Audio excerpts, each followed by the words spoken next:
सिर्फ public health emergency नहीं है, ये एक ऑनगोइंग क्राइम है दिल्ली वासियों के खिलाफ। 2015 से 23 के बीच में 1500 करोड़ रुपए इकट्ठा करे, पर आधे भी खर्च नहीं करे, जो करे वो भी कोर्ट की फटकार के बाद। सर, पिछली दिल्ली सरकार ने जो पैसा पोल्यूशन से लड़ने के लिए था, उससे अपनी फोटो वाले बड़े बड़े एड लगा दिए, जैसे कि उनकी शक्ल देखकर पोल्यूशन भाग जाएगा। PM 2.5 दिल्ली में एवरेज 200 तक पहुंच जाता है, जबकि WHO के अकॉर्डिंग सेफ लिमिट्स 40 गुना से भी कम है इसके, और उसे स्पेशल बजट दिया जाए 10,000 करोड़ का।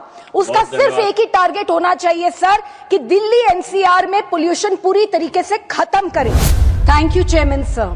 सर, आज हमारे लिए सबसे बड़ी चिंता का विषय है कि दिल्ली देश की राजधानी, दुनिया की सबसे पोल्यूटेड कैपिटल बन गई है। सर, यहाँ सांस लेना, बस सांस लेना, मानो 50 सिगरेट्स दिन के स्मोक करने के बराबर है। आज हेल्थ एक्सपर्ट्स खुल के कह रहे हैं, leave Delhi if you can. Sir, 15% of all deaths in Delhi in 2023 were directly linked to air pollution. 22 lakh बच्चों के लंग्स दिल्ली में परमानेंटली, इरिवर्सिबली डैमेज हो चुके हैं। सर, ये सिर्फ नंबर्स नहीं है, हर एक नंबर के पीछे एक माँ है जो वक्त से पहले चली गई, एक बच्चा है जो खास के खेलने पे मजबूर है। सर, एक मजदूर है जिसको सुबह से शाम तक उसी जहरीली हवा में काम करना पड़ रहा है। सर, 2025 के पूरे साल में एक भी गुड एयर क्वालिटी का दिन नहीं आया। सर, ये सिर्फ पब्लिक हेल्थ इमरजेंसी नहीं है, ये एक ऑनगोइंग क्राइम है दिल्ली वासियों के खिलाफ। सर, दुख की बात तो ये है कि इस स्थिति को सुधारने के लिए फंड्स की कभी कमी नहीं थी, कमी थी तो सिर्फ नीयत की। सर, पिछली दिल्ली सरकार ने ग्रीन सेस के तहत 2015 से 23 के बीच में 1500 करोड़ रुपए इकट्ठा करे, पर आधे भी खर्च नहीं करे, जो करे वो भी कोर्ट की फटकार के बाद। सर, पिछली दिल्ली सरकार ने जो पैसा पोल्यूशन से लड़ने के लिए था, उससे अपनी फोटो वाले बड़े बड़े एड लगा दिए, जैसे कि उनकी शक्ल देखकर पोल्यूशन भाग जाएगा।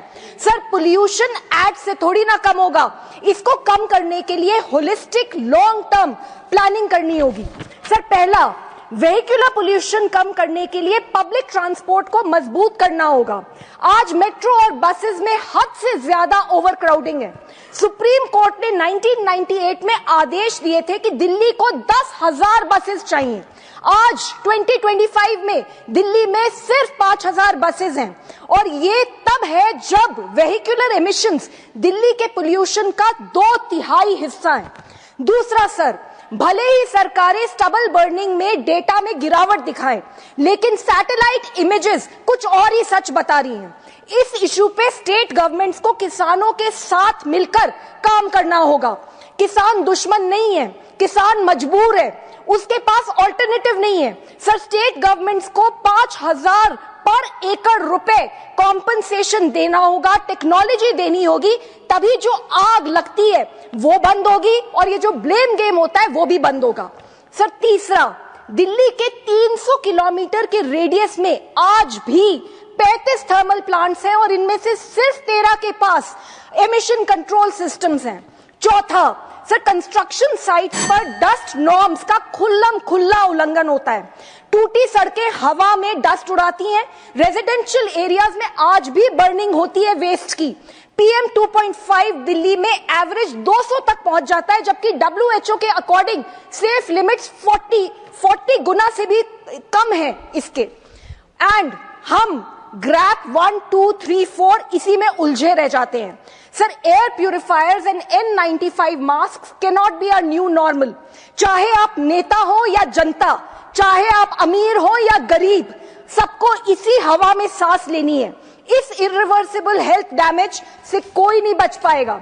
आ गई आपकी बात। सर, इसीलिए मैं मांग करती हूं कि CAQM को ऑटोनोमस बनाया जाए। सर, उसे ब्यूरोक्रेटिक क्लचेस से मुक्त किया जाए, एक्सपर्ट्स उसे लीड करें, उसको संसाधन दिए जाए, और उसे स्पेशल बजट दिया जाए 10,000 करोड़ का। उसका सिर्फ एक ही टारगेट होना चाहिए सर, कि दिल्ली NCR में पोल्यूशन पूरी तरीके से खत्म करें। सर, हम सबको सभी सरकारों को, पार्लियामेंट को और पूरे समाज को मिलकर एयर पोल्यूशन पे वॉर फुटिंग से काम करना होगा। और सर, जब तक हम पोल्यूशन पे विजय नहीं पाते तब तक कम से कम सरकार को एयर प्यूरिफायर्स और वाटर प्यूरिफायर्स से जीएसटी पूरी तरीके से हटा देना चाहिए और ऑर्डर्स होने चाहिए कि स्कूल्स में, ओल्ड एज होम्स में, वर्क प्लेसेस में एयर प्यूरिफायर्स अनिवार्य हो। सर, ये लड़ाई हमें हर हाल में जीतनी होगी, क्योंकि ये हमारी सांसों की लड़ाई है, हमारे बच्चों की लड़ाई है, हमारे भविष्य की लड़ाई है और हमारे अस्तित्व की लड़ाई है। जय हिंद।